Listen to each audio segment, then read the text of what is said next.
want you to show me how to get to know someone like you, someone like you.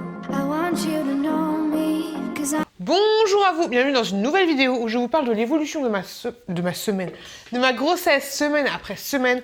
On en est, merci, à la 35e semaine. Ça passe très vite. Et la petite choupette qui veut venir encore une fois.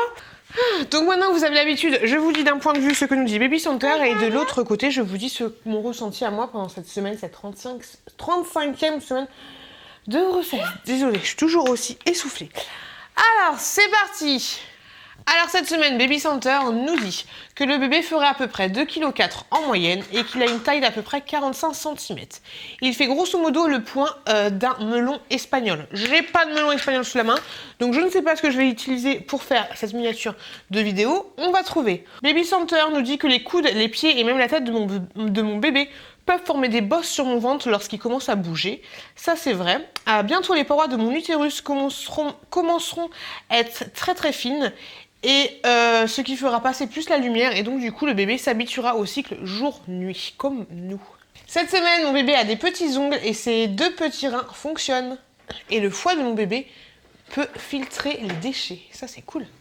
On me dit également que dans ma cavité utérine, on s'intéresse à ça, il y a de moins en moins de liquide amniotique à mesure que le bébé grossit, que la poche, d'ailleurs la poche s'est multipliée par 1000, a multiplié son volume par 1000, c'est énorme.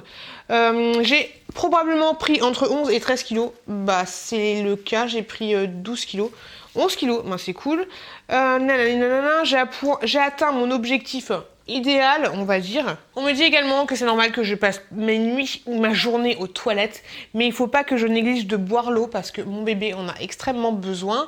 Et grosso modo, on me dit aussi que c'est normal que je sois très essoufflée. Voilà ce que nous dit Baby Center pour cette 35e semaine. Alors ça c'est le côté théorique, maintenant le côté pratique. Comment s'est passée cette semaine pour moi? Cette semaine a été très compliquée, très fatigante, très éprouvante parce que j'ai gardé pas mal de fois la petite à la maison. Vous savez, j'ai une petite de 17 mois qui fait de temps en temps, qui va de temps en temps voir son assistante maternelle, mais que je garde aussi. Cette semaine, la petite était malade. Elle avait une grosse gastro. Donc du coup, vraiment pas évident de la gérer toute seule à la maison, vu que mon chéri bien sûr travaille. Donc pas évident du tout, très fatigant, sachant que, comme je vous l'ai dit la semaine dernière, mon col est ouvert à 1 cm. Donc pour monter et descendre les escaliers pour la sieste, c'était vraiment pas évident. Vu qu'elle était fatiguée, bah du coup elle faisait 2 siestes. Il n'y a aucun moyen de la coucher en bas, il n'y a pas du tout d'obscurité en bas. Donc c'était super fatigant, la changer, les selles liquides, ce genre de choses, c'était vraiment éprouvant. Et quand il y a votre bébé qui est malade, qui a du mal à manger, qui pleurniche, c'était vraiment short, j'ai pris sur moi. Donc voilà, extrêmement fatigant parce que on a des obligations de faire des choses. Dans tous les cas, vous avez toujours des obligations de faire des choses, mais là vous devez vous occuper d'un petit bout, donc c'est encore plus une priorité quoi. Donc c'était vraiment short, parce que même s'il faut faire les choses et que votre médecin vous a dit la semaine dernière, attention, ménagez-vous, vous avez le col ouvert à 1 cm, arrêtez de vous exciter le bourrichon, bah là tu dis ouais, mais t'as pas trop le choix.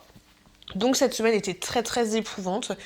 Ce qui fait que le soir je me couchais à 21h, 21h30 quand la petite grosso modo était endormie. Le samedi, dimanche, j'ai dormi pendant 5 heures. Enfin, 5 heures à chaque fois dans la journée. Donc, super ta vie, quoi. J'ai pas profité trop de mon compagnon ni de ma petite, qui allait un petit peu mieux. Donc, de ce point de vue-là, c'était très short. Et je me dis, je sais pas. Du coup, je me pose la question. Est-ce que ce sera encore plus fatigant quand j'en aurai 2? Ça, c'est sûr que oui. Mais d'un côté... je pourrais faire ce que je veux de mon corps. En fait, c'est vraiment ça qui est compliqué. Je vous ai déjà dit 40 000 fois, mais quand je me baisse, quand je monte les escaliers, je suis très vite essoufflée et j'ai pas de force, en fait. Voilà, tout simplement. Donc, je me dis, quand j'en aurai 2, ce sera peut-être encore plus fatigant, 2 fois plus fatigant ou plus. Mais d'un côté, j'arriverai à voilà, vous voyez ce que je veux dire, je serais plus à l'aise dans mon corps et je serais moins essoufflée et ce genre de choses. Parce que c'est vraiment ça qui est fatigant, c'est vraiment ça qui est pesant en fait. Sinon cette semaine, étrangement, j'ai eu un vomissement. J'ai pas trop compris pourquoi.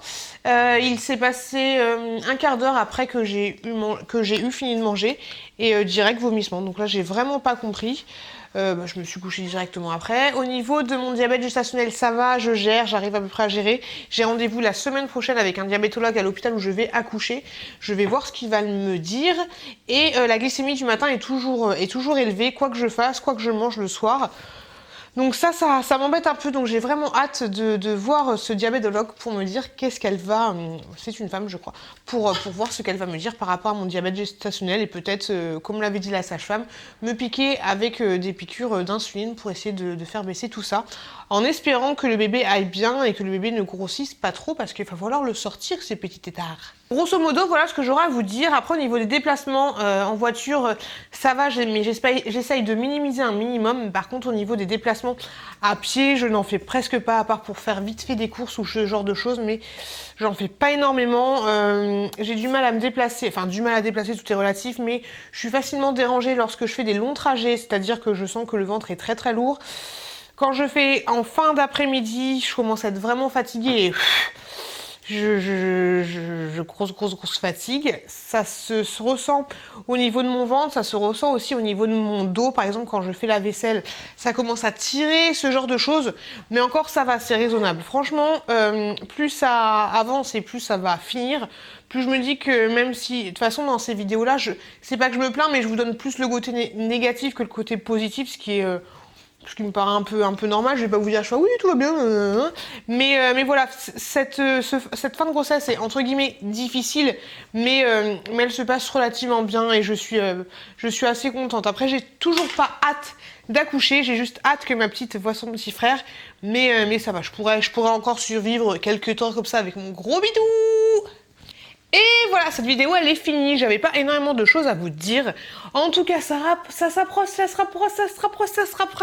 vous remercie énormément de m'avoir regardé, je vous souhaite une très très bonne continuation. Faites attention à vous, faites attention à vos proches et je vous dis à très très bientôt dans une prochaine vidéo.